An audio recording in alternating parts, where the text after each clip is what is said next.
How many times have you found yourself in a position in which you're doing so many things for other people in which you never feel like it's reciprocated back to you? I know that if you're empathetic like me, you will find yourself in a position a lot more than you realize. That is, until you have the presence of mind to snap out of this behavior. I'm here to tell you that not everyone deserves to have access to you, and I want to go ahead and explain why. See, there's nothing wrong with being empathetic, being nice to people, and in fact, I still encourage you to do that. This world needs more of this these days.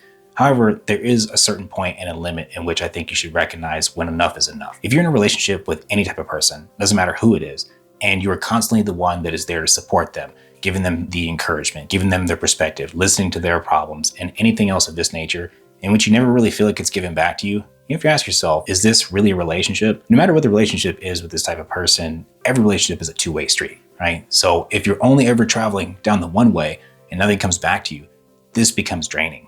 No matter what. You oftentimes hear the term like energy vampire and things like that for people that kind of involuntarily fall into this category where they leech off your energy and your good nature for what you're willing to do. Now, I know a lot of good people in my life, and there's always good intentions, right? Sometimes these people will do things for people they know, but a lot of times I'm talking to people here that will do things for even strangers that you may have just met a moment ago. This is a great quality to have. However, it's very easy to get taken advantage of in this position. So my message to you today is that if you are an empathetic person, if you're a person that sees where others are coming from and that always lays down your time and such in service of others, I want to encourage you to keep doing that, but also set limitations too. You deserve those, right? Because at some point, that one-way street you're traveling down will get really, really tiresome, and you're going to need someone to come back to you. If all the relationships in your life are kind of formed around people that generally take from you and don't give very much back, you're going to get to a certain point where your whole world's going to shatter, and it's going to be a lot harder to keep going. And sometimes what I see is that this empathetic and very good nature of people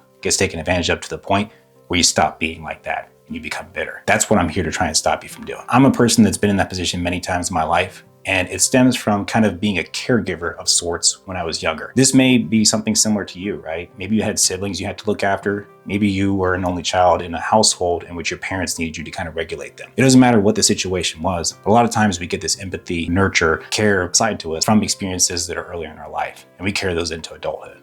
And while, like I said, it is good to be a great person, you want to make sure that you take care of yourself first too. It's like every time you're on an airplane, right? And they explain that oxygen mask analogy. When the oxygen mask drops down, you have to help yourself first so that you're better equipped to go ahead and help others. If you see those masks drop down and the first thing you do is you go help one person, I'm sure that you're able to help that person, but you're going to turn around, pass out, and that's all that you can ever do. So you're going to sacrifice what it is that you put out there, which is that wonderful gift the world needs more of, that you could use then to push out to so many other people. I get it, right? We have people in our life that mean a lot to us, and even if people are not consistent in our life and we care about others, we want to be there to help them and encourage them because maybe we needed that encouragement too. However, I think sometimes you need to start with that encouragement for yourself so you're better equipped to do this for people. Kind of think of it as like training wheels on a bike, right? When you're first learning to ride a bike, you put the training wheels on there because they help guide you, they help keep you balanced and keep you afloat.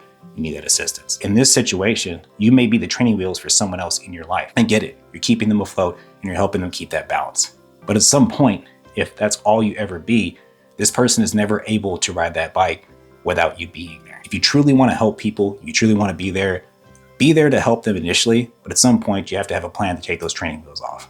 Otherwise, you're just going to be a crutch people fall back on, and I never want to see you in that position. Not everyone deserves your time and your attention, and I do encourage you to still be out there helping other people when you see fit, but set limitations so that you can better take care of yourself, so you can continue helping others out, caring for them, and doing it the best way possible.